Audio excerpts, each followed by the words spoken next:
A pensar más con Rosa María Palacios.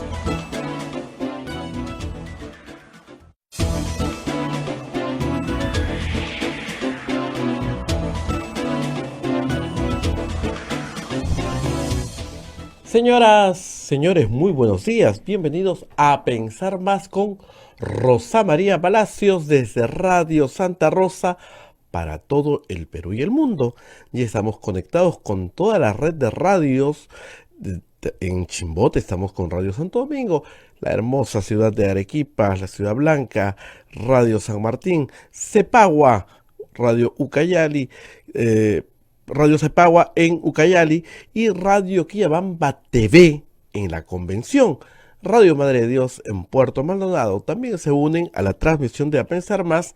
Huánuco, Radio Huánuco, Ayacucho, Radio La Voz de Ayacucho, Puno, Radio Pública, Huancayo, Radio Cumbres, la radio del Arzobispado de Huancayo, Satipo, Radio Milenio, Abancay, Radio Estación Solar, Yurimaguas, Radio Oriente, Cajamarca, Radio Los Ángeles, Lampa, Radio San Valentín, Cerro de Pasco, Radioactiva, Cuanta, Radio Continental, Onda Digital TV, Fuego TV, Full TV, Quillabamba TV, canales que están transmitiendo también A Pensar Más con Rosa María Palacios, además de las plataformas móviles. Usted nos está viendo por el Facebook de Radio Santa Rosa o de Radio Quillabamba TV y también nos está viendo por el canal de YouTube de Radio Santa Rosa o la página web www.radiosantarosa.com.pe. Muy bien, hoy día es 4 de abril del año 2023 y estamos listos para compartir la información. Hoy día el Congreso de la República será el centro de la noticia. ¿Qué va a pasar en el Congreso? Nuevamente se va a votar. ¿Pero qué se va a votar? Si se admite o no se admite el debate de la vacancia de la señora presidenta Dina Boluarte. ¿Qué opinan ustedes? ¿Alcanzará el número de votos para que sea admitido a debate? No para que sea vacada, no, para que sea admitido a debate, para que empiecen a conversar sobre el tema. Estamos expectantes. ¿Qué más va a ocurrir hoy día en el Congreso de la República? Hoy día también se va a debatir la moción de censura contra el ministro del Interior, Vicente Romero. También está en agenda del Congreso de la República. Y también vamos a tener la interpelación al ministro de Defensa, Jorge Chávez Cresta. Estas tres notas hacen que el Congreso pues hoy sea centro de la noticia. Aparte se sigue hablando sobre el caso de la congresista Rocío Torres, congresista que decidió cortarles el sueldo a sus trabajadores, llevarse un tercio de su sueldo para hacer su cajita, su caja chica. Ella manejaba ahí los sueldos y como todos las imágenes han indicado, el borrar los chats la convierte pues o la hace más evidente. Y así también hay que decir que vamos a estar atentos. El señor Acuña ayer ha dicho que la va a expulsar del partido. Bueno, eso no sé si lo dice de verdad o para la audiencia, para la televisión. Rosa María tiene el análisis de todos estos casos y ya está con nosotros. Rosa María, ¿cómo estás? Muy buenos días. Muy buenos días, Abel, y muy buenos días a todo el Perú. Acá en Lima hace muchísimo calor, eso nos ha demorado esta mañana un poquito, abriendo puertas, ventanas, viendo cómo más podemos ventilar para 4 de abril. Hoy es martes 4 de abril, pues parece ser el preludio de algo que se viene grande, ¿no? Porque normalmente un 4 de abril no tenemos este calor en la ciudad de Lima, y menos a esta hora del día. Pero en fin, avancemos con lo nuestro hoy. Esta mañana tenemos que empezar no solamente saludándolos, sino también haciendo las menciones correspondientes a las personas que nos ayudan a sacar adelante este programa todos los días. La Maestría en Gerencia Social de la Pontificia Universidad Católica del Perú invita a profesionales de diferentes disciplinas a participar del proceso de admisión. Informes en Facebook, @PUCMGS, o al teléfono 993-02-8464. Y de otro lado tenemos a Urbánica. Diseñamos y construimos viviendas que te conectan con la naturaleza y que generan bienestar para tu hogar. Si deseas conocer nuestros proyectos en Punta Hermosa y Miraflores, o si tienes algún inmueble donde quisieras construir, nos podemos asociar también.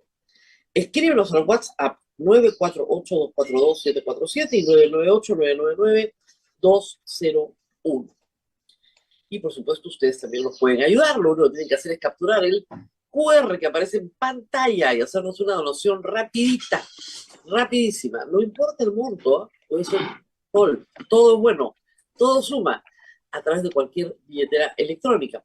Y también si son peruanos que nos escuchan en cualquier parte del mundo y nos quieren ayudar, tenemos el sistema PayPal, que es muy seguro, muy sencillo, con cualquier otra tarjeta de crédito, Visa o Mastercard, en fin. Ustedes entran al sistema y rápidamente les dice, en la página web de la radio están todas las instrucciones, rápidamente les dicen qué es lo que tienen que hacer para ayudarnos y sostener la radio, que como reitero, es una asociación civil sin fines de lucro, es una radio pastoral que vive de la divina providencia. Muy bien, Abel, tenemos varios temas hoy, pero creo que el clima prima. Vamos a empezar por ahí, por el clima en Tumbes, en Piura, en Lambayeque y en La Libertad, pero sobre todo y en especial en Tumbes y Piura, que han estado por segunda noche consecutiva con una tormenta eléctrica muy grande, a la cual no estábamos acostumbrados en la costa peruana. Evidentemente, todos los que nos escuchan en las zonas andinas del Perú y en la selva peruana, en la Amazonía, en Madre de Dios, en Iquitos, se deben reír pues de los costeños que estamos preocupados, pero es que cuando la población no ha recibido una educación sobre cómo manejarse ante un fenómeno natural, bueno, se pierden vidas, se causan lesiones, se pierden bienes materiales, infraestructura. Así como aprendemos muchas cosas respecto de los terremotos, ¿no es cierto? Por lo menos en la costa nos educan bien sobre los tsunamis. Y sí sabemos, y deberíamos saber, qué es lo que hay que hacer ante un tsunami, que viene por una alerta de tsunami o viene después de un terremoto, ¿verdad? Eso más sabemos que tenemos que alejarnos de la orilla del mar. Pero, ¿qué educación tenemos en materia de tormentas eléctricas? Pues muy poca o nula. En Lima, la primera vez que yo he visto un rayo fue en el verano del año 2020, antes de la pandemia, ¿recuerdan? Y fue un hecho muy extraño. No había sucedido en una centuria. Los limeños miraban por las ventanas y no podían creer que había una tormenta sobre el mar de Lima, con rayos y truenos. No lo podíamos creer. Bueno, eso es lo que está pasando en Piura y en Tumbes, pero con mayor intensidad. No es que no llueva en esas zonas, llueve muchísimo, y cuando hay niños mucho más, pero ha sido muy duro de soportar. Y las inundaciones por lluvia, no solo por desborde de ríos, sino por lluvia, están haciendo la vida en Tumbes y Piura una pesadilla. Y lo que se quejaban anoche en el Twitter, la gente que me escribía, es que no veían tampoco una respuesta del Estado. Una respuesta del Estado no es un avión que baje y reparte botellas de agua. Esta es una cosa mucho más estructurada que esa. Y empieza, por ejemplo, con una campaña educativa. Nosotros en los terremotos nos dicen que pararte junto a un árbol te protege porque el árbol tiene raíces muy profundas, ¿no? Bueno, eso es exactamente lo que no debes hacer en una tormenta eléctrica. Tienes que huirle a los árboles. ¿Por qué? Porque los árboles más afilados, más altos, los álamos, por ejemplo, son para rayos naturales, atraen los rayos. ¿Qué hacemos con nuestros enseres, no? La televisión, la computadora, desenchufa todo, es lo que te dice, para salvar tus cosas. Desenchufa, empieza la tormenta, desenchufa todo y aléjate de toda instalación eléctrica. no se te ocurra manipular instalaciones eléctricas durante una tormenta eléctrica. ¿Tengo que tener un pararrayos? No. Los edificios altos, yo pregunté ayer, yo no sé. Edificios de más de 40 metros, sí. O sea, eso es más de 12 pisos, ¿no? No hay muchos en Piura y en Tumbes, pero los que hay sí tienen que tener pararrayos porque Dios atraen a los rayos. Y así, pequeñas cosas, no te acerques a las puertas, no te acerques a las ventanas, métete dentro de tu casa. Si estás en la calle, aléjate de cualquier cosa que tenga metal. ¿Te puedes quedar dentro del carro? Sí, pero bien sentadito dentro del carro agarrándote de las cosas de plástico, no de las cosas de metal. Porque si cae un rayo, las llantas te van a proteger, te van a proteger. Pero son pequeñas cosas que cualquier persona en cualquier sociedad donde hay estos fenómenos habitualmente conoce, pero nosotros no conocemos.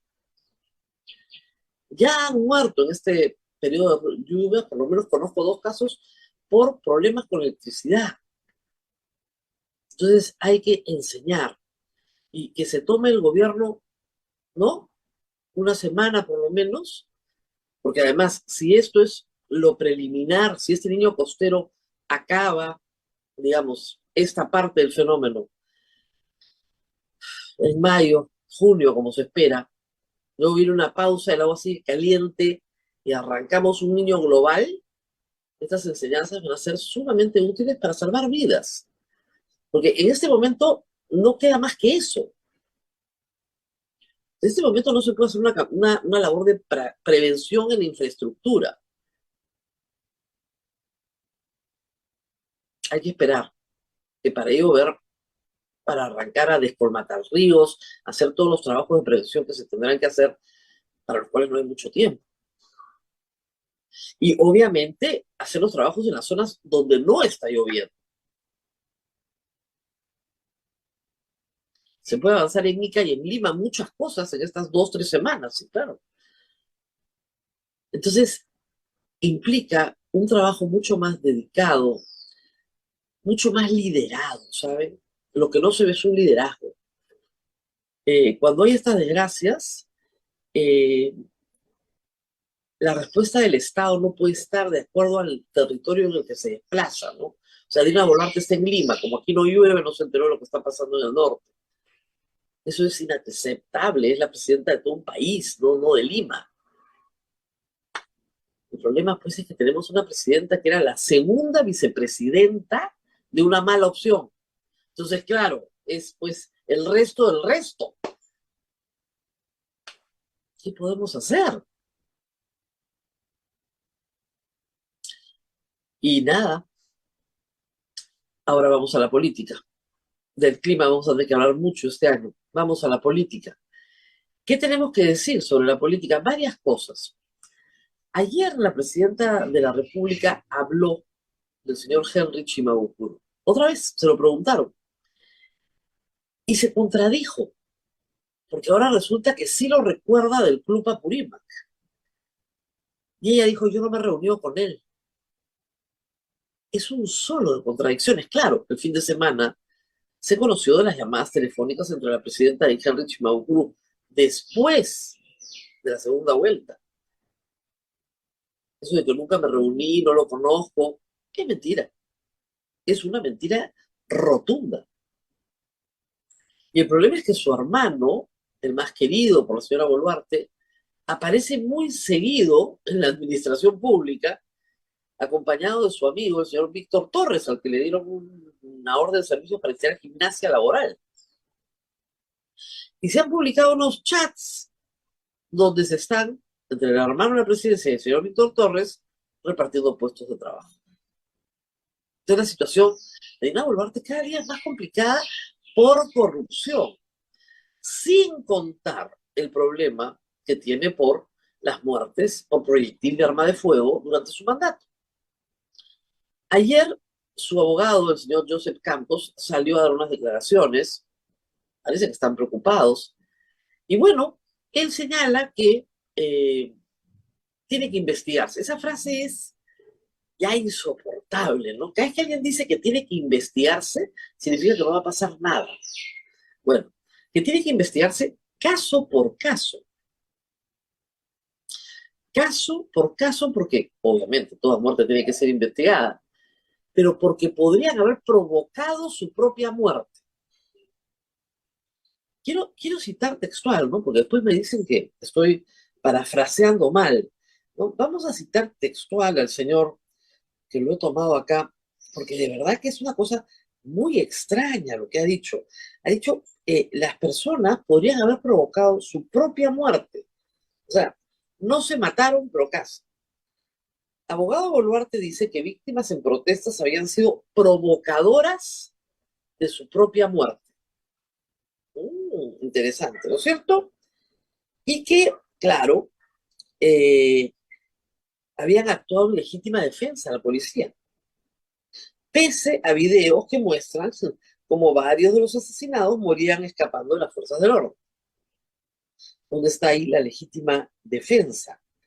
No hay ninguna legítima defensa. Pero el señor dice que los muertos, ¿no es cierto?, han provocado su muerte. Vamos a conversar de esto más adelante, justamente por el informe de Amnistía Internacional.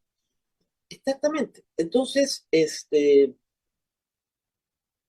ya saben, o sea, los muertos provocaron su muerte. Es la misma tesis que ha sostenido Otárola, que ha sostenido Dina Boluarte desde el principio, ¿ah? Los ponchos rojos, las balas Dundum, la avalancha, todas esas tonterías, hasta hace pocos días. El matotazo de abogados desde la Iroes que ha causado una sonada golpista, 60 muertos. ¿Cuál sonada golpista? El golpe lo da Pedro Castillo, no prospera. Y la población lo que quiere es que ella renuncie para que vayamos a un proceso electoral de una vez, porque la consideran, si bien constitucionalmente una sucesora de Pedro Castillo, es la segunda presidenta de una lista mocha, porque ni siquiera pudo inscribir a Vladimir Cerrón, y además de eso, no tiene ninguna calificación para ser, discúlpenme, presidente de la República. O sea, ¿por qué creen ustedes que eligió Vladimir Cerrón a Dina Boluarte? Porque era la cuota de género, estaba obligado, así lo ha dicho en varias oportunidades. Me obligan con la cuota de género cuando era gobernador regional. Entonces, Dina Boluarte, por más que se rodee de buenas personas, ¿puede dar la talla frente a un movimiento de protesta popular? No, pues. Entonces, lo que tenemos son 49 fallecidos por proyectil de arma de fuego.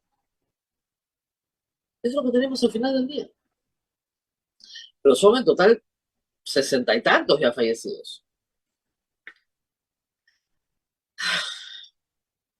Dina Boluarte va a ser juzgada por eso, pero también va a ser juzgada por corrupción, en realidad por financiamiento ilícito de partidos políticos. Por eso también va a ser juzgada y ya está siendo investigada. Un proceso de adelanto de elecciones nos hubiera sacado de todos estos problemas concretos. Pero en fin, yo también quiero, obviamente, un adelanto de elecciones ordenado, con reformas constitucionales, que las hemos debatido muchísimas veces y sabemos más o menos por dónde tienen que ir. Pero eso no va a pasar con este Congreso. Y vamos al Congreso. Como comentaba Abel antes de empezar el programa yo, el señor Acuña apareció anoche en el programa de Jaime Chincha y dijo que van a expulsar a Rocío Torres. Bueno, a veces el señor Acuña actúa como propietario de APP y a veces actúa como no es el partido el que decide, ¿no? Es bien raro. Bueno, ayer actuaba como propietario. Entonces yo la voy a expulsar. Ya, listo. Entonces cúmplase, ¿no? Hágase. Pero el problema es que me imagino hay algún nivel administrativo en APP que tiene que tomar una decisión. Una reunión del Comité Ejecutivo Nacional, una reunión del Comité de Disciplina, algo así debe haber, supongo. En todo caso, si se cumple o no, APP tiene un problema bien serio. Pero no es la primera vez. No es la primera vez que APP lleva al Congreso lo que recoge en el camino. ¿Quieren nombres? A ver, ¿se acuerdan del general Donaire? terminó en el Congreso por APP. César Villanueva, APP, cada uno tenía su propio programa, después hacían lo que querían, ¿no? APP. El señor Meléndez, esposo de Rocío Torres, APP. Bueno, ni digo Heidi Juárez, o sea, los que ellos mismos ya excusaron, ¿no? Que juramentaba con Castillo como ministra, o sea, se traicionaban entre ellos, se graban entre ellos. Entonces, APP. Entonces, eso no es un partido, ¿ok? Eso es un partido y repartido. O sea, es una combi que recoge gente. Entonces llegan a Loreto y dicen, ¿quiénes son los dueños acá del kiosco? La familia Meléndez. Perfecto. Entonces el señor Meléndez, su esposa, su cuñado, la mamá, el papá, o sea, el ayu entra completo. Pero claro, cuando los negocios de ese grupo colisionan con los de APP, obviamente los del grupo siguen siendo del grupo. La señora Rocío Torres ya había sido denunciada el año pasado por contratar empleados como si fueran de su despacho para que hagan campaña por su marido,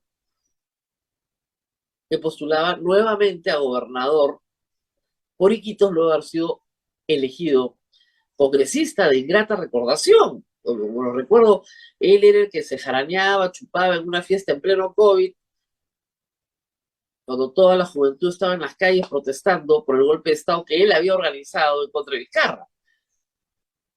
Y lo desaparecieron, ¿no? Lo desaparecieron.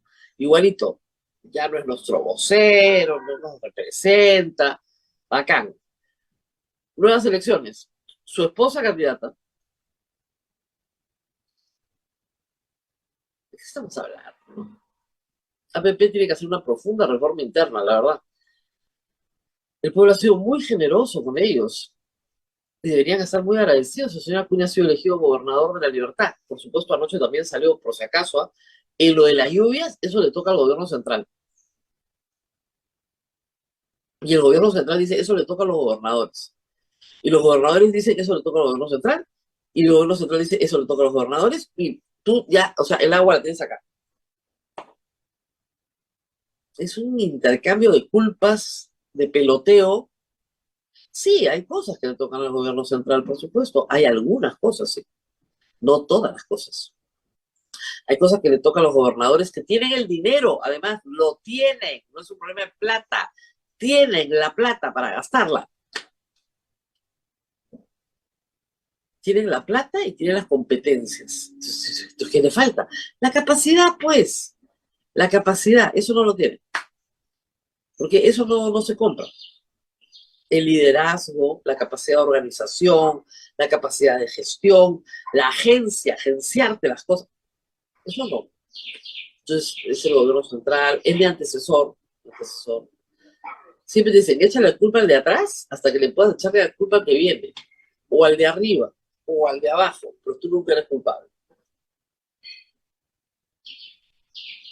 Es terrible lo que está pasando en el norte del Perú porque se pudo prever. Es más, el 2015 se hizo un trabajo de prevención que permitió paliar en algo las necesidades del 2017. Estuvimos acá en este programa con Jorge Nieto, que fue ministro de Defensa en el 2017, y la operación de rescate fue una de las operaciones más importantes. Se rescataron más de 40.000 personas que subían a los techos a esperar que llegara el helicóptero y lo sacara. O al avión de transporte aéreo. Obviamente fue la Fuerza Aérea la que hizo todo ese trabajo. Eso lo tienes que ofrecer, lo tienes que montar. Como ya dejó de llover en Lima, entonces no llueve pues en el resto del país. Tranquilo, normal nomás. Es una cosa de locos. Y así estamos, Abel. No es la mejor mañana. La portada del Congreso dice que ayer ha llovido 5 veces en Piura. Ayer, ¿eh? Eso era antes de la lluvia de anoche. 5 veces lo que llueve normalmente en abril. En todo el mes. ¿Quién te va a desaguar eso?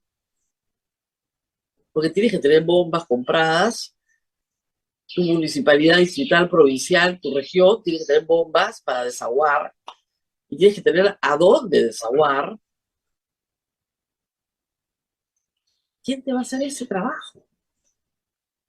Y las familias esperando sacar el carro dentro de un garaje que está repleto de agua, los que pueden. Y los otros sentados en segundo piso, los que tienen segundo piso, rodeados de todo el menaje de la casa para ver qué pueden salvar. Esa es la realidad esta mañana en Piura y en Tumbes. Así pues no pueden haber escuelas, no puede haber nada. Yo no sé en qué están pensando la verdad el gobierno central. La gente desesperada ayer, no vemos autoridad, no sabemos qué hacer, no tenemos liderazgo.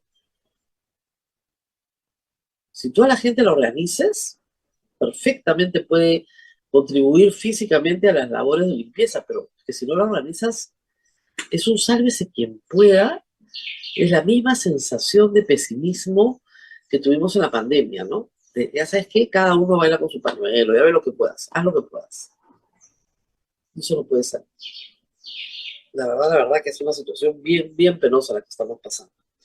¿Qué más tenemos en cuanto a nuestros días? Bueno, por si acaso el Congreso va a cambiar hoy día, pero mañana hasta las 10 de la mañana no pasa, porque ya es Semana Santa.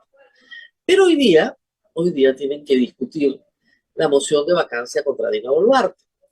Se necesita el 40% de los votos de los congresistas hábiles, o sea, 52 votos para admitirla. No la van a admitir. No la van a admitir. El Congreso no tiene ninguna intención de vacar a Dina Boluarte. En realidad, yo siempre he considerado que la institución de la vacancia por incapacidad moral permanente no es aplicable a delitos comunes hasta que no se modifique el 117, que es el que aplica para los delitos cometidos durante el mandato presidencial. Pero dado que les encanta usarla en otros casos, podrían usarla en esta, que vaya, que... A ver, la presidenta está siendo investigada preliminarmente por asesinato y genocidio. Y además por corrupción, lavado de activos y financiamiento ilícito de partidos políticos. Y eso no amerita discutir una moción de vacancia por incapacidad moral permanente. Por eso les digo, esa institución tiene que desaparecer, porque esa institución es la arbitrariedad del Congreso de la República. Y nadie le está pidiendo al Congreso de la República que actúe arbitrariamente. Lo que les estamos pidiendo todos los días del Señor es una salida ordenada. ¿Cuánto le va a costar eso al país? Es un desastre esto, a ver. No hay forma de que entiendan. Y por supuesto, serán pues 30 votos los que habrá hoy día para admitir la vacancia y simplemente se archivará la moción. Genocidio, como dijo María del Carmen Alba, por las matanzas, pues dice, según ella dijo, entre comillas, ¿no? No amerita. Bueno, matar gente no amerita, pues, en el Perú. Y el abogado, revisando el abogado Joseph Campos, además dijo que solo Hitler mandaba a matar, algo así, ¿no? Un dictador, y seguramente por eso fracasó. Pero los presidentes no dan órdenes, ¿ah? No dan órdenes.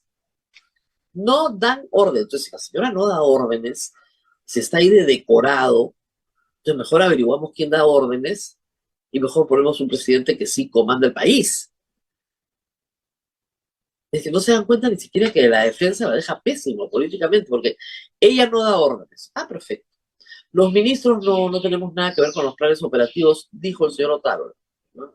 Entonces, estamos en manos de unos policías, ¿no es cierto?, que se reúnen, diseñan un plan operativo y deciden matar gente. Sí, así es. Y el poder político no tiene nada que decir al respecto, porque es un problema de la fiscalía, que los tiene que identificar. La fiscalía ayer anunció la formación de un grupo especial de fiscales para estos casos. Es una buena noticia para Puno, sí, porque no están haciendo nada en Puno, pero es una mala noticia en Ayacucho, donde los fiscales de Ayacucho ya han avanzado bastante, ¿eh? Ya habían avanzado bastante. Y en Ayacucho, como en Juliaca, se ha determinado con absoluta y meridiana claridad, con videos que cualquiera de ustedes pueden ver, que los asesinados no estaban tirando piedras, no tenían bombas molotov en la mano, no correteaban a los militares. No.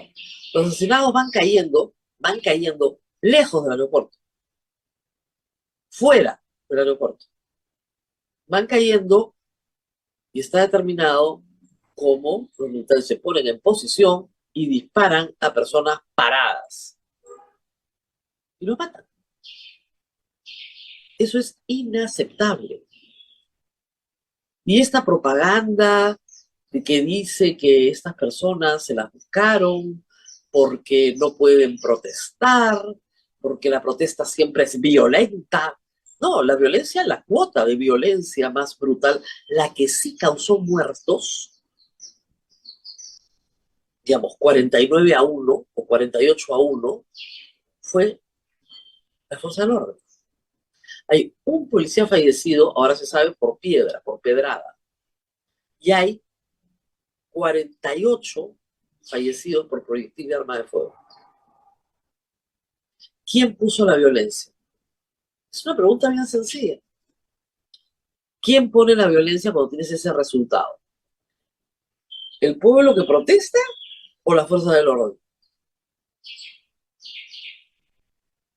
Y hay numerosos, pero numerosos casos documentados ya, reitero, en Ayacucho y en Puno, otros más en Andahuaylas también, donde las personas no están atacando a la policía en el momento en que mueren.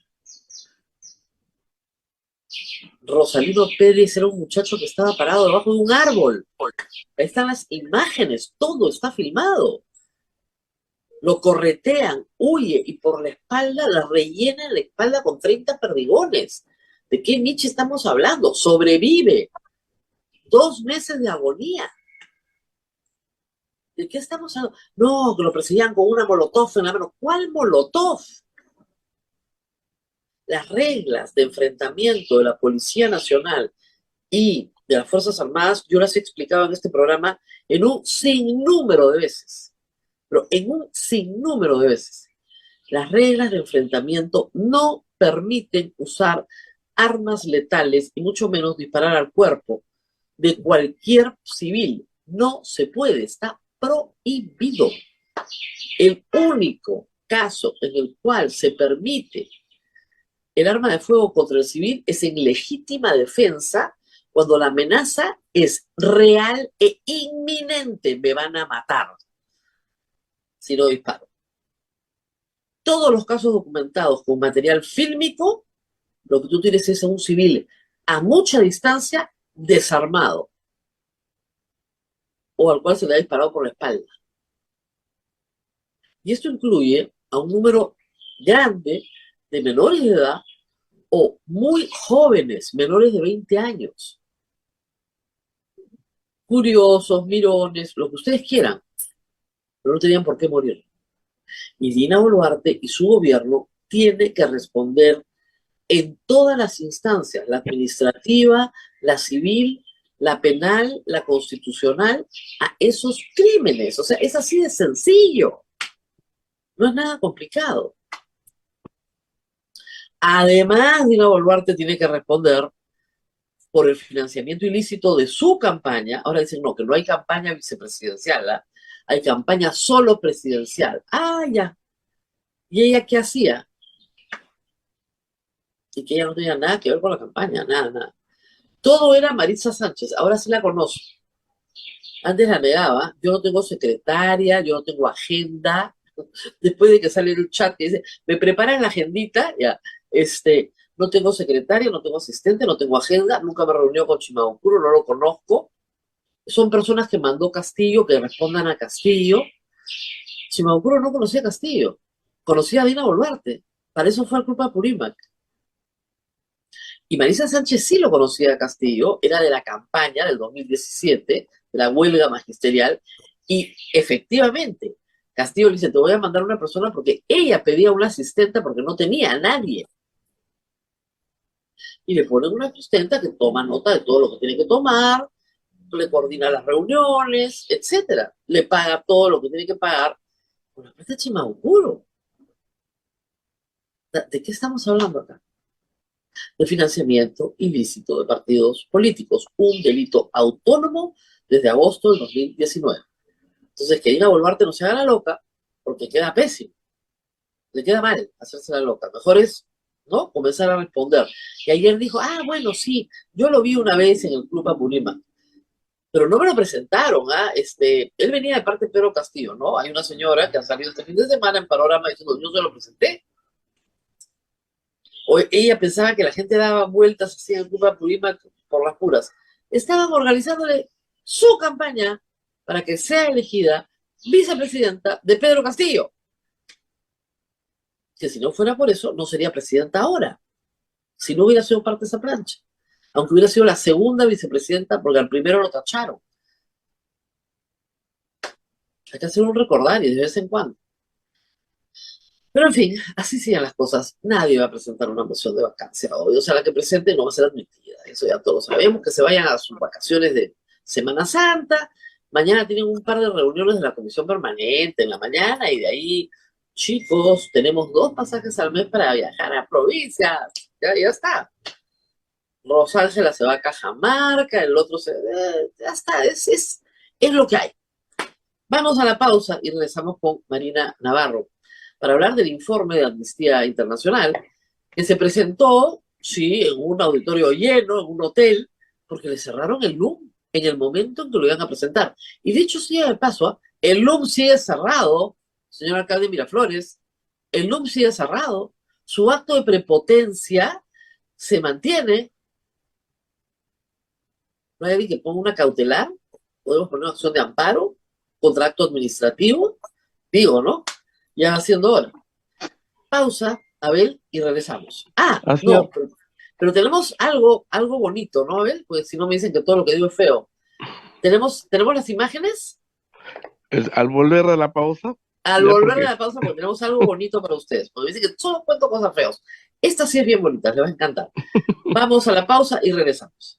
Así es, Rosa María, permíteme recordarle a nuestro gentil público oyente y televidente que en el mes de mayo nos vamos para Arequipa en peregrinación a la Virgen de Chapi y en el mes de noviembre nos vamos a Tierra Santa. Así que si usted está interesado en viajar en peregrinación, llame al 959-679-662. Los esperamos.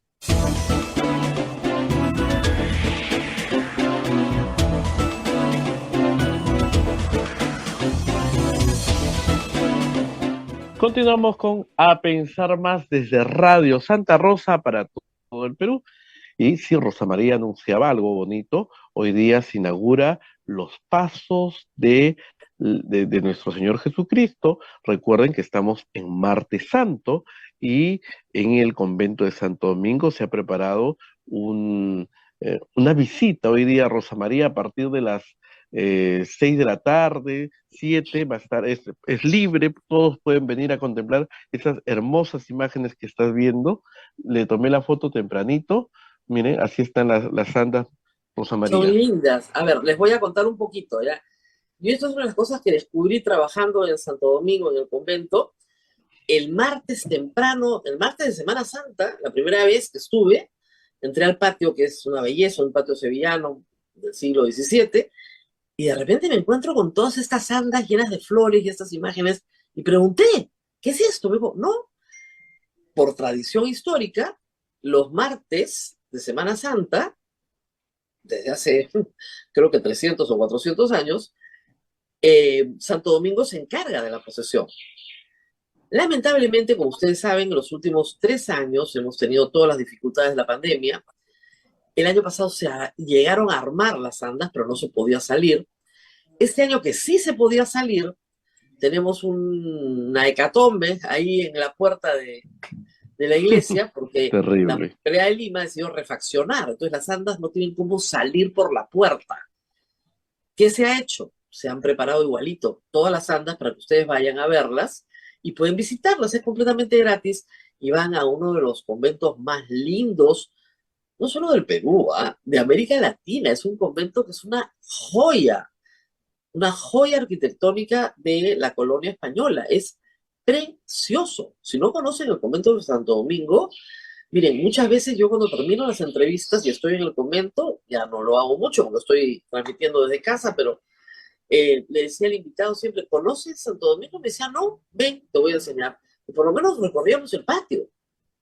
Y muchos invitados me decían, pero de- esto no lo conoce mucha gente. Bueno, porque están metidos en otros distritos, pero el Cercado de Lima ofrece muchísimos circuitos turísticos, muchísimos y valiosos, realmente valiosos. Van a ver cosas que no se ven así nomás. O sea, miren, una de las esculturas más hermosas de América es la escultura de Santa Rosa de Lima, que fue enviada por el Papa en 1670, y está en el convento de Santo Domingo. Uno de los techos más hermosos de la colonia está en el convento de Santo Domingo. La sala capitular está en el convento de Santo Domingo, así que vayan, aprovechen esta Semana Santa y de paso, para todos los que tienen fe, como dice Abel, es una procesión muy bonita porque recuerda todos los pasos de Cristo en la Pasión. Y para todos los pasos de Cristo en la Pasión hay imagen en Santo Domingo. Entonces salen, ¿cuántas andas serán al final, Abel, cuando salía completa la procesión? Me parece que son como 10. Los 10 pasos andas, de la pues. pasión, sí, los Los pasos de pasos, la pasión es el título de esta hermosa exposición. así es. O sea que algo bonito les dije que iban a ver, no porque la Pasión de Cristo sea bonita, sino porque el arte religioso es muy hermoso y aprendan a apreciarlo. Así que vayan, por supuesto. Ah, Y por supuesto, para los que somos católicos, es también un recordatorio de que la Semana Santa no es una semana tranca, ¿no? Sino que también es una semana de reflexión espiritual. A ver, pues, si se portan bonito este año, sobre todo los que hacen turismo, ¿no? Y que Ayacucho, sobre todo los que van a Ayacucho. exactamente, que respeten la tradición local, que respeten el recogimiento de la gente del lugar, ¿ok? Hay Semanas Santas espectaculares en todo el Perú. Yo he estado una vez en el Valle del Colca, en Viernes Santo, Abel, y claro, tú ves tradiciones que además después las ves en Andalucía, las ves en España exactamente igual, porque tienen 400 años. Estás viendo cultura viva y además con un respeto y un recogimiento por lo que está pasando. Entonces llegan los turistas de Lima, toman cerveza, gritan, no respetan. Respeto, ¿no? Aunque, ante todo, porque para muchas personas, y me incluyo, Semana Santa es importante. Y para los que necesitan saber cuáles son las actividades, normalmente el Jueves Santo hay misa, en la última misa que hay, en la última cena, Viernes Santo Vía Crucis, ¿no es cierto? Y el domingo, por supuesto, tenemos la misa de resurrección, que es la fiesta más importante del mundo católico. O sea, Cristo resucitó, esa es la Pascua. Entonces, no estamos hablando de cualquier cosa, un poquito de cultura para todos, ¿no? 5 minutos de cultura, ya está. Así es. Muy bien, Rosa ahora, María, sí, antes que sí, entres a ver. con nuestra invitada, están preguntando desde qué hora es la exposición. Hoy día se inaugura en la tarde, a las 6 de la tarde, hay una charla y de ahí va a estar expuesto hoy día, mañana, el viernes. Es bellísimo, así que pueden Claro. venir al convento. Y si usted visita iglesias, que eso es algo que se hace también en el Perú, pues puede venir al convento y visitar la exposición. Y además es gratuita. Los padres son tan buenas gentes, pero que no cobran. Y uno, padre, pero por favor, cobre algo. No, no, no, estos son peregrinos. La muerte son los padres, son buenísimos. ¿Ya? Así que vayan, aprovechen. Y muy bien, Abel, vamos a un asunto menos grato, por supuesto, porque vamos a hablar de la situación de los derechos humanos en el Perú. Y claro que es ingrato, porque la situación es francamente mala. Y para eso estamos con Marina Navarro, a quien agradecemos muchísimo que se haya tomado este tiempo para conversar hoy. No queríamos cerrar este espacio sin hablar de este tema y de este informe que se presentó al Perú, bueno, que pretendía presentarse en el lugar de la memoria y que además, gracias a eso, hay que decirlo, ha recibido una enorme publicidad, lo cual también es de lo malo algo bueno. Señora Navarro, gracias por estar con nosotros, gracias por acompañarnos esta mañana. Muy buenos días, Rosa María, muchas gracias por la invitación. Hagamos primero las líneas generales del informe, porque el informe es un informe mundial que cierra el año, ¿no es cierto?, el 31 de diciembre del 2022. Nosotros hemos tenido un periodo muy violento que ocupa desde el 7-8 de diciembre hasta hoy. Entonces, tal vez el informe no ha recogido todo el periodo de violencia. Cuéntenos un poco cómo se ha administrado, digamos, los resultados del informe. Sí, mire, el informe efectivamente es un informe mundial que recoge la situación de 157 países y lo cerramos a 31 de diciembre del 2022, ¿no? Entonces, hasta ahí están a nivel global los datos. Lo que hemos hecho en Perú ha sido actualizarlo hasta el día que presentamos el informe, que fue el 28 de marzo, ¿no? Entonces, está actualizado a día 28 de marzo la parte de Perú respecto a las protestas, porque eso es lo que hemos estado actualizando, ¿no? Los datos que tenemos, por ejemplo, sobre la situación de la violencia hacia las mujeres, que es una de las cosas que reportamos más dura, también sobre los defensores ambientales que viven en zonas donde hay pues tráfico de drogas, o sea, todo lo que es narcotráfico, todo lo que son todos los temas también ilegales, de tala ilegal, que estamos hablando de al menos seis defensores ambientales reconocidos como tales en el año 2022, también es fechas del año pasado, ¿no? Entonces, así es como lo estamos recogiendo. Pero lo que hablábamos, ¿no? Las cifras que dábamos, y ahora te escuchaba, Rosa María, hablando de los menores, no está propiamente en el informe, pero nosotros desde Amnistía lo tenemos recogido, estamos hablando de 7 menores de edad asesinados, podemos decir que son asesinados por armas de fuego, 3 de ellos de 15 años, adolescentes de 15 años, 2 de 16, 2 de 17 y otros 7 menores de 19 años, muy jóvenes, Rosa María, escuchar a las mamás cuando las hemos estado entrevistando, cómo con ese dolor te decían lo que les había ocurrido y además te decían cómo además a sus hijos les estaban diciendo que eran vándalos, que eran terroristas, cuando estaban en las protestas, que sí podían estar, o algunos de ellos estaban pasando, y hasta algunos de ellos, miren, Chincheros, un adolescente de 16 años, que según parece todo indicar fue por arma de fuego, pero digo, parece indicar por lo que nos han dicho los testigos y las fotos que nos han mostrado sus familiares, porque no pudo ser atendido, no tuvo la necropsia, y ahora le van a tener que exhumar. Imagínate el dolor para esos padres, 16 años, y le van a tener ahora revivir, ¿no? Toda esa situación porque no se hizo ni siquiera la necropsia, ¿no? Entonces, estamos hablando de unas situaciones realmente durísimas y es lo que más resaltamos en el informe y también es lo que se resalta sobre Perú a nivel global, porque la parte del resumen global que tenemos de Amnistía Internacional resalta mucho sobre la situación de Perú. Yo he estado, justo este fin de semana, he estado con todas mis colegas de la región y están preocupadísimas por la situación de derechos humanos que está ocurriendo en Perú. O sea, Es que es como una tormenta perfecta, porque lo que estás relatando tiene que ver con un conjunto de situaciones que en el Perú se están agravando en los últimos años. La situación de los periodistas, la situación de las mujeres, la situación, como dices, de los defensores ambientales, que son grupos críticos en materia de derechos humanos en el Perú, se ha agravado. Y encima tenemos una situación de violencia política. O sea, personas que protestan que son reprimidas brutalmente en el acto de protestar. Entonces, solamente en esos 4 rubros, el Perú tiene una situación dramática. Y vamos a ir un poco sobre esos 4 en esta entrevista, porque no quiero dejar de mencionarlos. Y empecemos por las mujeres. Nosotros tenemos en el Perú una ola de feminicidios que no decrece. A mí lo que me desalienta es que a pesar de los esfuerzos de concientización, de trabajo, etcétera, no decrece. Entonces, algo estamos haciendo mal, porque debería decrecer. ¿Por qué no decrece una situación en la que existe una política pública, existen instancias del Estado? ¿Por qué no matan menos a mujeres por ser mujeres, por estar en relación de pareja?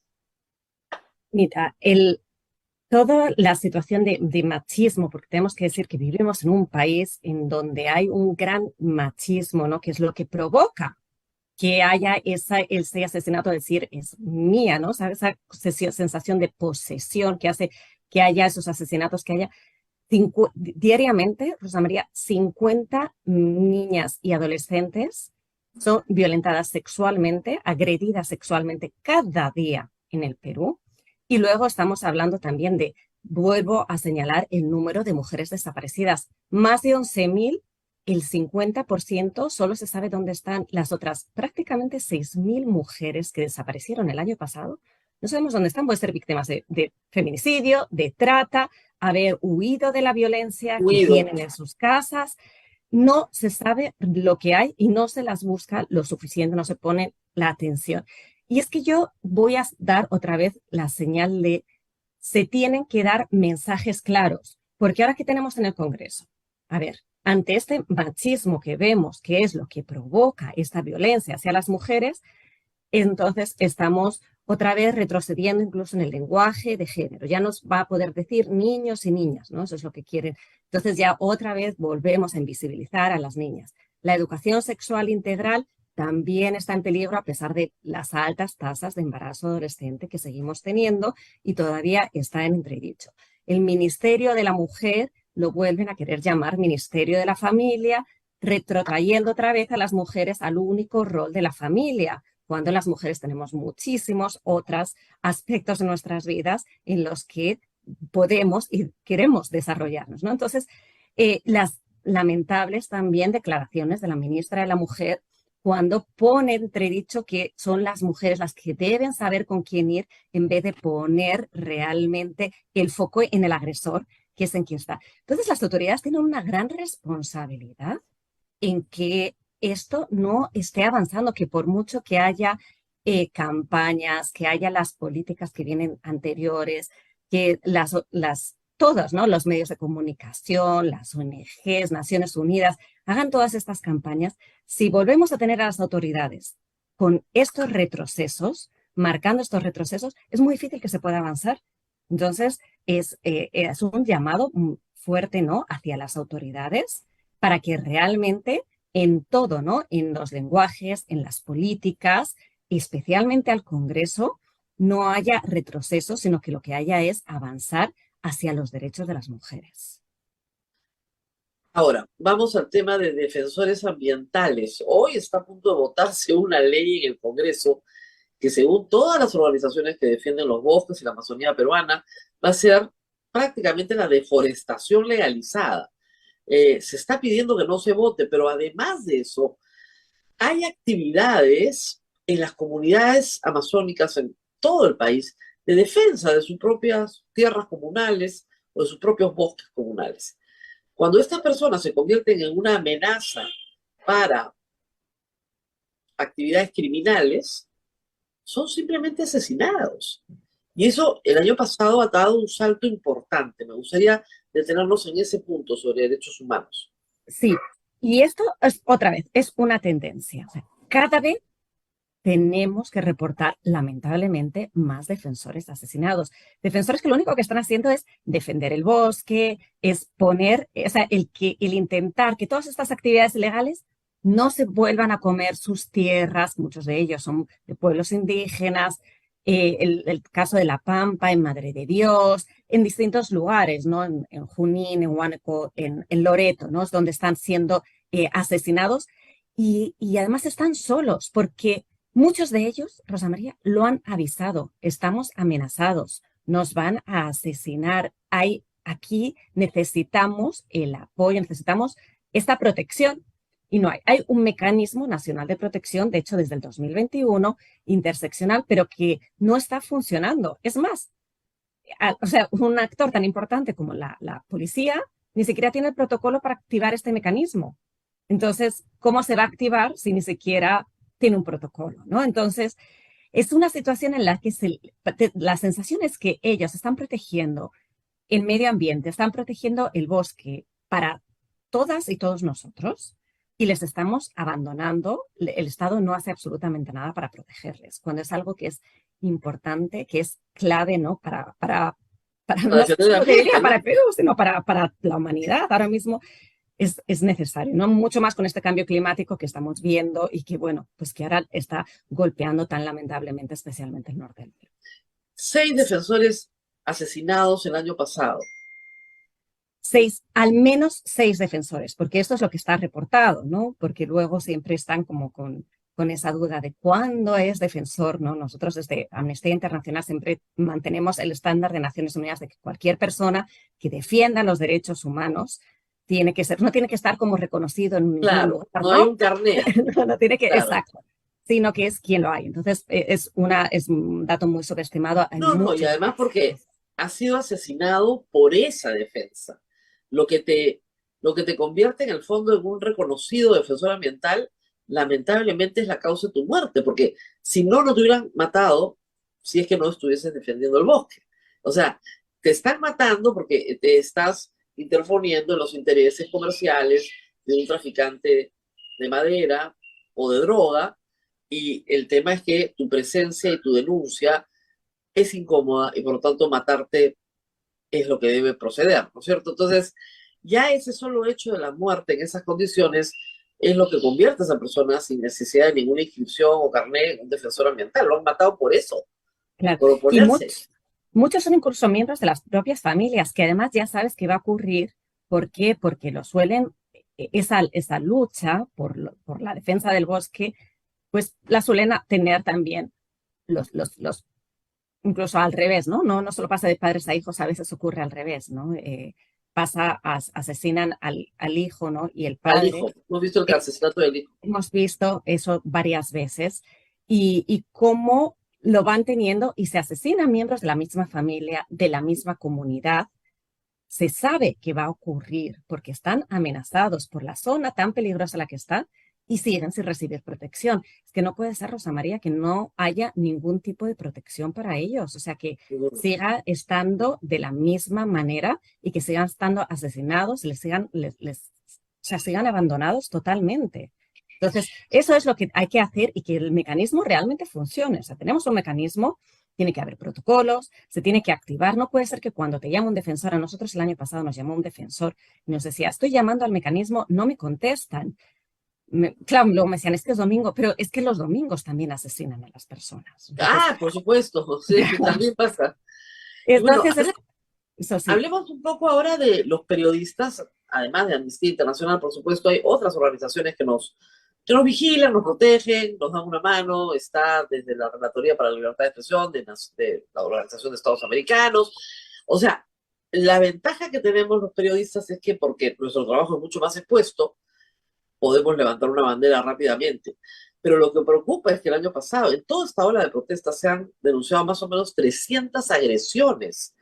300 agresiones a periodistas. O sea, y esto cada vez es una bola de nieve mucho más agresiva, porque las agresiones pasan porque te calles. O sea, ese es el tema, igual que los defensores ambientales.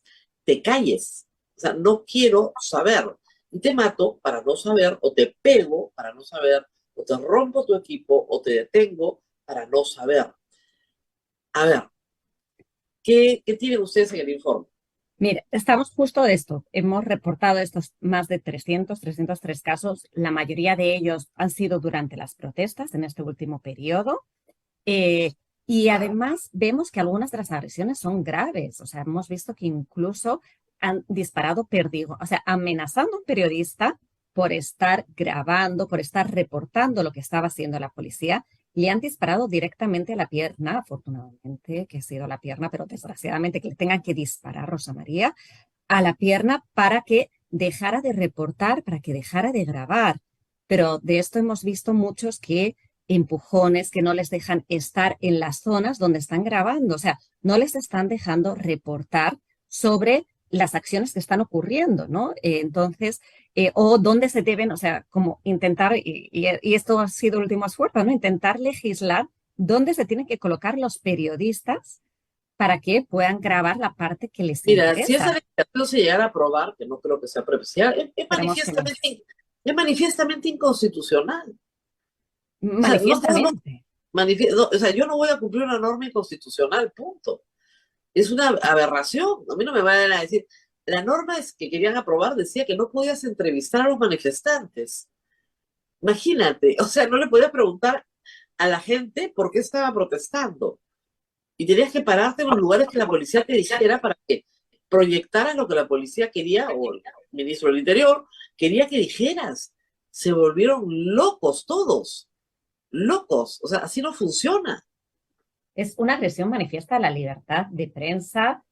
También nos lo han estado reportando los reporteros que han, o sea, tanto los que están reportando para medios internacionales como los que han venido, ¿no? También a cubrir, los corresponsales han venido muchos a cubrir protestas, y los corresponsales que están acá Ahora, también también hay han que estado decir reportando. que los que protestan también agreden. O sea, hay agresión, es un fuego cruzado, porque los que protestan no te dejan entrar a determinados lugares, no te reciben, si no quieren darte información, en fin, pero ni siquiera te dejan entrar a algunas zonas. También No, hay una situación bien compleja y te agreden también. y ha habido agresiones, y ha habido también agresiones hacia los locales o hacia no sé si recuerdan, también hacia un carro, ¿no? De un medio de comunicación. Entonces, sí ha habido todas estas... Ah, no, perdóname, tenemos agresiones a los domicilios de los periodistas. Yo soy una de ellas, Gustavo Ritti, no somos los únicos, ¿ah? Jaime Chincha. O sea, hemos tenido de todo este último año en temas de violación de derechos fundamentales, porque si no se olvidan, yo siempre digo, el derecho a la intimidad personal y familiar es un derecho humano, ¿no es cierto? Y los periodistas que sufrimos agresiones de ese tipo, se nos violan nuestros derechos, y acá al gobierno no se le mueve una pestaña, una pestaña. Detenciones arbitrarias, sí, pero a los que vienen a tu casa a gritar, nadie los toca, porque tienen protección estatal y la han tenido siempre.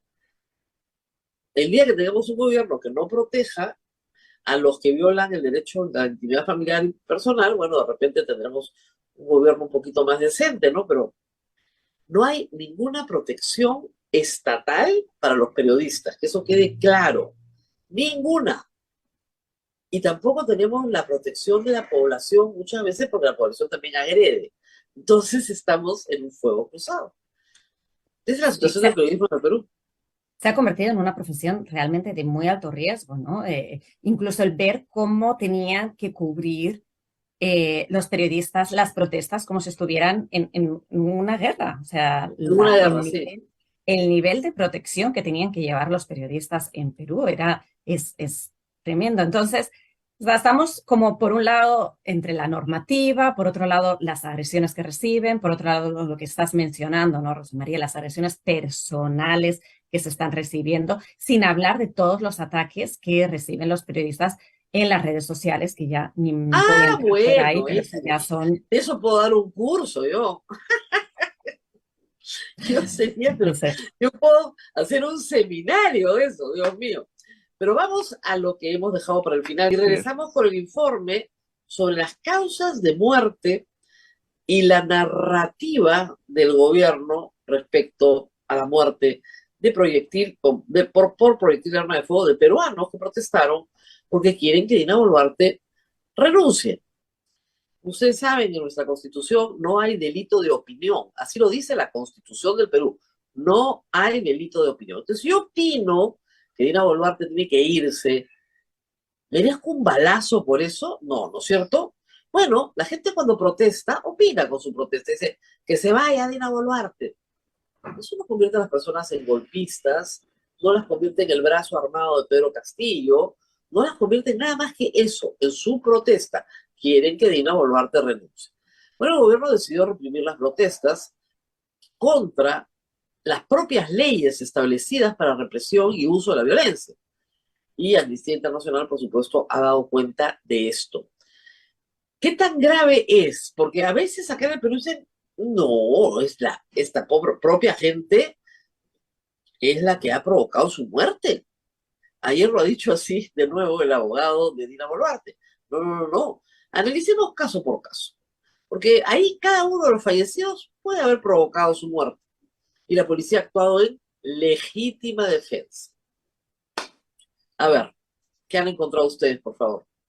Pues mira, Rosa María, no es lo que nosotros hemos encontrado. Nosotros hemos estado con un equipo especializado de crisis, ¿no?, que tenemos en la región. Hemos estado en Andahuaylas, en Chincheros Apurímac, en Ayacucho, en Juliaca, en Puno, y hemos encontrado que estamos hablando de que se ha utilizado armas letales, que como mencionabas anteriormente, no pueden usarse más que en casos muy estrictos en los que esté armada la persona, en los que haya peligro inminente para la vida. Entonces, se han usado armas letales. La mayoría de las personas han muerto por armas letales.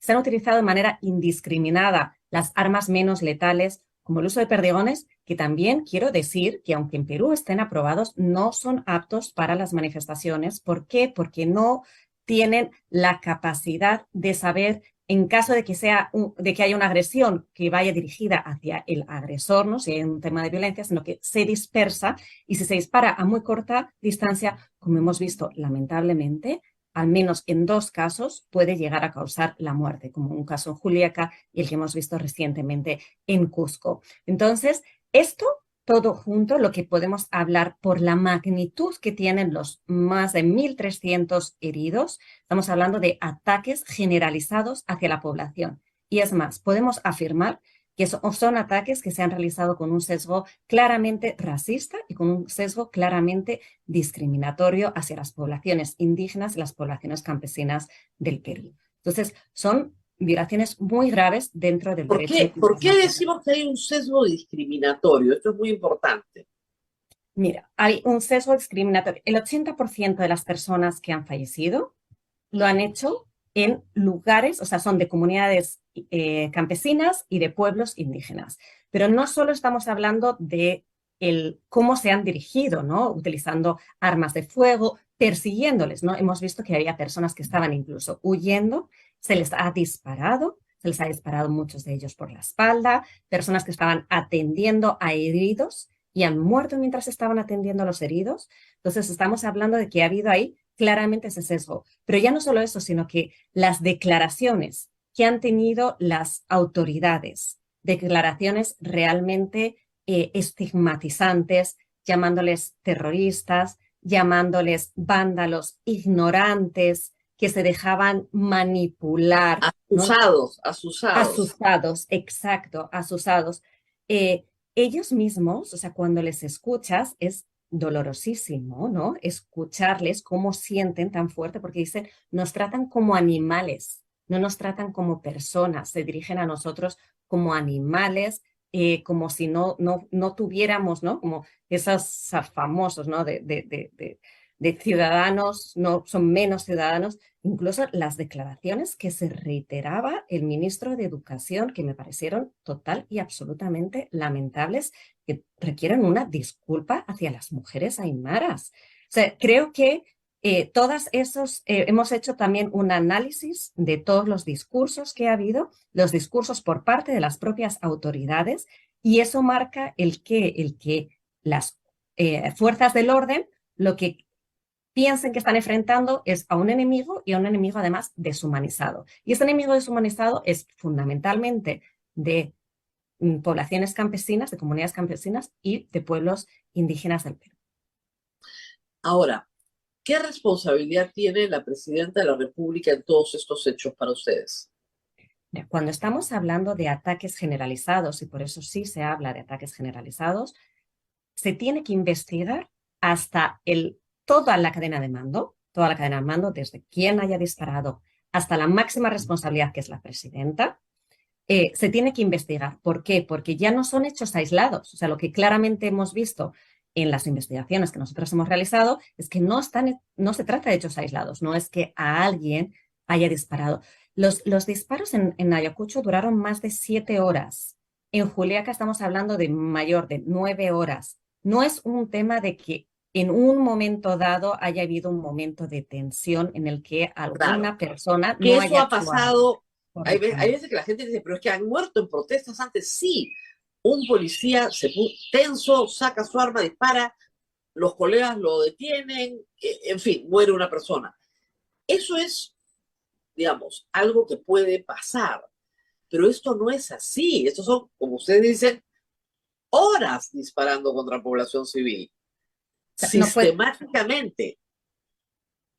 No puede ser que los mandos no hayan sabido que no está ocurriendo. Y además no ha ocurrido en un lugar, ha ocurrido en diferentes lugares, con o sea, con un mismo patrón en el que vemos que se dispara hacia la cabeza y el tórax de las personas, ¿no? Que son como han muerto la mayoría, ¿no? Entonces estamos viendo que ahí hay una responsabilidad. Si no es de acción, definitivamente también hay responsabilidad de omisión. Es decir, si la presidenta, sabiendo que esto ya ha ocurrido en Andahuaylas, sabiendo que ha ocurrido, que ha estado ocurriendo en Chicheros, que ha ocurrido en Ayacucho, no pone todo lo que está en su mano para que esto no vuelva a ocurrir, para ser extremadamente firme en decir cómo las fuerzas del orden deben actuar, hay una responsabilidad.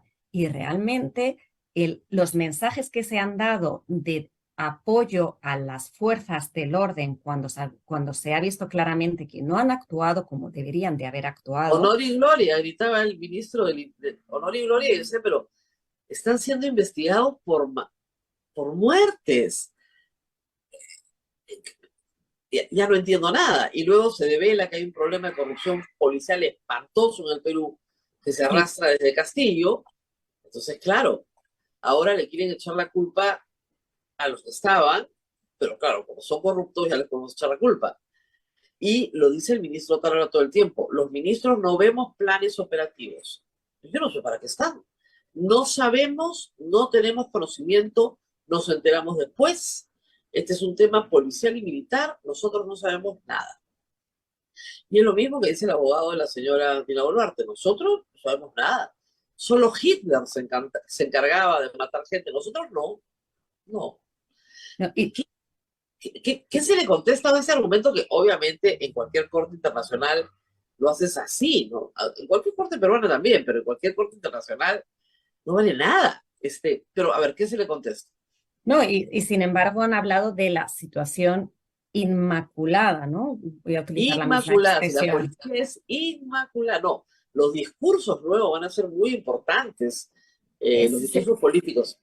Van a ser muy importantes a la hora de los juicios, claro que sí. Van a ser totalmente claves, ¿no? Y entonces, bueno, cuando nosotros hemos hablado, porque sí nos recibió y agradecemos que la presidenta nos recibió también el ministro de Justicia, el ministro de Defensa y la canciller, porque nosotros desde Amnistía Internacional siempre nos parece clave que primero les mostremos a las autoridades los hallazgos que tenemos, ¿no? Y bueno, pues nos reiteran que esto tiene que ser investigado en la Fiscalía. Y aquí es otra de las preocupaciones que tenemos en estos momentos, ¿no? Es con respecto a la Fiscalía, porque también tuvimos una reunión con la Fiscal de la Nación. Nosotros estamos hablando, porque siempre que hacemos estas investigaciones no solo hablamos con las víctimas, con los familiares, con los testigos, sino que también hablamos con las autoridades, hablamos con los fiscales, con la policía, en la medida que nos reciban, ¿no? Todavía estamos con todos los cambios que ha habido en la policía, no hemos conseguido que a nivel nacional nos reciban, pero sí en las regiones nos han recibido. Y con toda esta información, los propios fiscales nos han dicho, nos faltan recursos, son casos muy complejos, tenemos solo un fiscal y un asistente. Ayer se ha creado un equipo especial, ayer. Sí, y aquí debo señalar, ¿no? El propio APRODE, que es quien está llevando la defensa de varios de estos casos, señalaba su preocupación. ¿Por qué? Porque si todos estos casos se traen a Lima bajo una sola coordinación, primero se van a perder muchas de las pruebas, que además es otra de las cosas que decimos en nuestros hallazgos. Nosotros hemos ido 2 meses después, no fuimos tan temprano. Rosa María, fuimos 2 meses después, encontramos evidencias. Nuestro propio equipo encontró evidencias en terreno que no se habían recogido. Entrevistamos antes, nosotros a varias personas les preguntamos, ¿ha venido la fiscalía? Todavía no había ido la fiscalía a entrevistarles. Y no estoy hablando que fuimos la semana siguiente, ¿no? Fuimos 2 meses después. Entonces, te hablaba de las necropsias. El caso que te contaba no era el único que no tiene las necropsias o no tienen cuál ha sido la causa que provocó, ¿no? La muerte. O hay casos en los que ni siquiera hay necropsias. Las necropsias en Andahuaylas se entregaron 1 mes después a los familiares. Nos hemos enterado esta semana de la necropsia del policía fallecido. Esta semana. Fue en enero. Son unos tiempos. Y esto, para que nos entiendan, las evidencias en estos juicios, sobre todo cuando estamos hablando de evidencias en temas penales, ¿no? Porque estos son penales, se tienen que recoger lo antes posible porque se pierden las evidencias, se pierden muchos, o sea, por ejemplo, ahora, Ahora, el armamento que se ha impresión, utilizado. yo tengo la impresión que esto no se quiere llevar a juicio. Porque en el Perú cuando dicen, bueno, que se investigue, lo que están diciendo en el fondo es, esto no se va a morir en la fiscalía 3 años y veremos. ¿Qué posibilidades tienen los deudos de recurrir a instancias internacionales? O sea, las posibilidades son todas porque estamos hablando de graves violaciones de derechos humanos. Así Por es. supuesto que van a poder acudir a instancias internacionales. Lo que yo hablo con ellos, porque hemos estado en contacto, muchos de los familiares de las víctimas, es que, claro, porque ellos no la confían, y eso es muy duro, que no confíen en las instituciones del Perú. Ah, no, Y entonces, yo claro, tampoco. quieren ir ya. Y les No digo, se bueno, puede pues ya. no, se tienen que agotar todas las instancias en el Perú. Y es una justicia muy lenta, es una justicia que lleva muchísimos años. Y eso en sí mismo ya es injusto. Es injusto para los familiares pedirles esas largas Mire, luchas. doctora, yo tengo un amparo por un tema constitucional de derechos humanos, de libertad de expresión. Un amparo que este año, el 2023, cumple 10 años en primera instancia. La Comisión Interamericana ya nos prestó atención y por retardo en la Administración de Justicia nos van a atender. Pero hay que esperar 10 años. Es así de duro. Es brutal. Acá se esperan décadas para conseguir justicia. Y justicia que tarda, pues no es justicia. Eso lo sabe todo el mundo. Sí, en el informe anual que nosotros presentamos, lo hicimos realmente a propósito, invitamos a Gisela Ortiz del caso La Cantuta, ¿no? 1992, invitamos a Quilla Sotelo, ¿no? Hermana de Inti, del año 2020, y al señor Raúl San Millán, también el hermano del médico justo, ¿no? Que es estudiante de medicina, que fue asesinado en Juliaca. Claro, veíamos la historia que tiene, ¿no? Desde Gisela, que nos decía, todavía acabo de ir a Londres a buscar los restos de un familiar porque el Estado los había olvidado, los mandó a analizar y ahí se habían quedado. Ahí está. El caso, claro, el caso de Inti y Brian, que tanto esperanza, ¿no? Había dado y que ahí ha quedado ni responsabilidad de altos cargos, ni responsabilidad. No hay absolutamente ni un solo policía en la cárcel ahora mismo, ya han pasado más de 2 años. Y claro, hablar con el señor San Millán decía, ¿qué va a ocurrir con mi hermano? O sea, mi hermano estaba atendiendo como estudiante de medicina a las víctimas, o sea, a las personas, los heridos que estaban y le mataron mientras estaba allá. Entonces, por supuesto que eso puede ir a la corte, tanto a la Espero que vaya. interamericana. Espero que sí, pero ojalá que fuera en Perú. O sea, María, ojalá que fuera en Perú y que encontremos justicia en Perú. Ojalá que obviamente estos casos se abran ya. O sea, me decía alguien, creo que Carlos Rivera de IDL, que en Puno no hay un solo policía siquiera citado No. en investigación preliminar. No hay nadie. Nadie está siendo investigado. Las víctimas están proporcionando los nombres, están proporcionando información. La Fiscalía no ha abierto ni siquiera investigación preliminar contra los comandantes de la policía de Puno. Ni un solo Nada. caso. Y además hay otro problema más, que donde sí se ha avanzado que está en Ayacucho, ahora se lo retiran. Claro, y Entonces, Ayacucho es lo que decía yo al principio del programa, en Ayacucho las cosas están funcionando más con un poquito más de rapidez, se han hecho un montón de diligencias, hay necropsias, se está avanzando. Entonces ahora dicen, no, al centro, todo centralizado a Lima. Entonces, un sí. momentito, si yo ya avancé. Sí, y además es muy preocupante que con todo esto que estamos viendo y que no solo lo vemos, o sea, Rosa María, hablamos con los abogados, estamos viendo lo que está ocurriendo en la Fiscalía, hablamos con la fiscal de la Nación y nos dijo claramente que nosotras estábamos muy mal informadas porque había todos los recursos disponibles para estas investigaciones y que no hacía falta absolutamente nada y se estaban recogiendo todas las evidencias. Cuando las habíamos visto, nuestro propio equipo las ha visto en terreno, las ha recogido. Estaba entrevistando a personas que no las había entrevistado la Fiscalía y nos dijo que estábamos muy mal informadas. Entonces eso nos preocupa, porque si la propia fiscal de la Nación nos da ese mensaje, es realmente pues muy preocupante. ¿Qué es Pero la lo que señora se... fiscal de la Nación está en negación de varias cosas últimamente, de varias cosas. Pero claro, si no ven ni lo evidente y les dice a ustedes que están muy mal informados, cuando usted le dice, señora, los fiscales suyos nos dicen que no tienen recursos. Vamos a entrevistar gente que no ha sido entrevistada. Recogemos evidencia en terreno que ustedes no han recogido. Entonces, dígame cómo que estamos mal informadas. Hemos estado ahí. Y ella no, además, que es lo más gracioso. Ella es la que está mal informada porque ella no está en el lugar de los hechos. Sí, y bueno, y esto sin tener en cuenta las dificultades con las necropsias, que ya, por ejemplo, pues todo el armamento que ha salido de las comisarías, que ha salido, que no están, ya no están los reportes. O sea, ahora mismo están teniendo problemas porque ya no están los reportes, entonces ya no se sabe si las armas y los casquetes que, por ejemplo, se están encontrando, las balas que se están encontrando, están teniendo.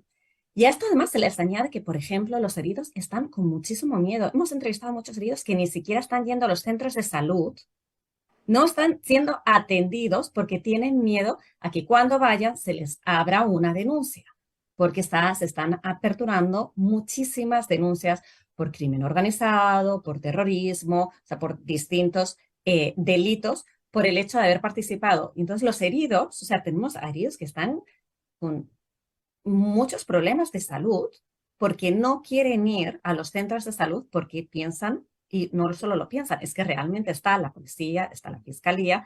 Entonces, hay muchos problemas también con los heridos y la atención a los heridos, Rosa María. Yo me entrevisté con un adolescente de Pichanaki, 15 años, tenía el destrozado, totalmente destrozado el codo, él no podía mover la mano, tenía que haber, o sea, gracias a que su mamá lo denunció en redes sociales porque no querían trasladarle a Lima para hacerle la operación, porque allá no había los medios, ella insistió, la mamá sí, súper persistente, logró que le trasladen a Lima. Pero ahora, claro, está en Lima, lleva 3 meses, la herida es muy grave, tiene el brazo, y lo que es, el chico nos decía, yo quiero ir a estudiar, es que va a empezar, bueno, ya empezó, era justo los días antes de que empezara cuando entrevisté el colegio, y él lo que quería es ir al colegio y estar con sus compañeros, pero no podía, la mano no le funcionaba, no podía escribir, no podía, entonces es una situación, y luego luego vamos a hablar con el Ministerio de Justicia, y ni siquiera el MINSA les ha pasado el dato de este chico para poder apoyarles. Son 3 meses más, 4 meses en los que su mamá no ha trabajado, que está en Lima, que ha tenido que traer a sus 2 niñas chiquitas hasta acá y no está recibiendo ningún apoyo, y era como, tienen que poner este caso, ¿no? Afortunadamente sí, el Ministerio de Justicia nos escuchó, sí, lo están atendiendo, pero son casos que están viviendo los heridos, que están sufriendo este Y sistema de el salud. Ministerio de Justicia habló de indemnizaciones, reparaciones civiles a cuenta de las que se fijen. Y luego la noticia desapareció. O sea, están dando lo que son la ayuda humanitaria, pero muy restringida hacia las personas, los deudos de los fallecidos y a personas de mucha gravedad. De tanta gravedad que te digo que este chico que Claro, prácticamente se ha quedado sin paralizado el brazo, no lo consideraban de gravedad con una bala en el codo que le ha destrozado totalmente el eso no codo. era grave, ya. Eso no era grave. Entonces, claro, o sea, ahora se están ampliando porque han recibido mucha presión, están recibiendo, las familiares sí se han asociado para dar una buena noticia. Yo creo que eso sí es muy bueno, ¿no? Porque hay asociación en Andahuaylas, en Ayacucho, en Juliaca, de las personas, tanto de los familiares como de los heridos, los que quieran, porque también nos cuentan, los heridos tampoco quieren estar por lo mismo que te decía, tienen mucho miedo a que por estar en la asociación y entonces, pero ellos, los de la asociación, están recogiendo pues todas las listas, ¿no? De los heridos que hay en sus lugares y son Así es. mucho más altas de lo que estaban estimando. Ah, no, sí. Pues Rosa muchísima María, gente no pasó nunca ni siquiera por una posta, por el miedo a que le digan terrorista. Es Rosa terrible. María, Muy nos bien, sí, a vamos. ver, nos tenemos que ir. El tema da, por supuesto, para muchísimas más horas de conversación. Ha sido un gusto tener a Marina Navarro. El informe de Amnistía Internacional está disponible en la página web de Amnistía Internacional. Todos pueden revisarlo, las autoridades peruanas también. Pero que quede claro que sabemos perfectamente lo que ha pasado en el Perú. Ah, lo sabemos muy bien.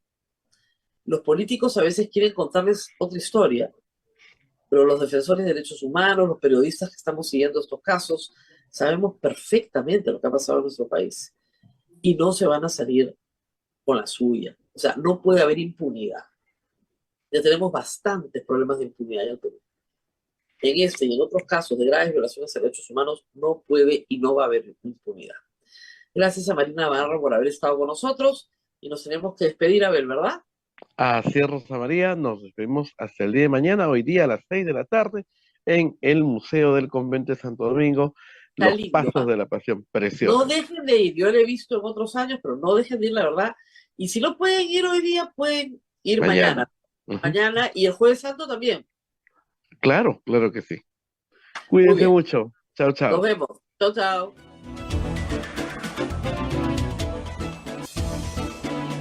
Hasta aquí, A Pensar Más con Rosa María Palacios.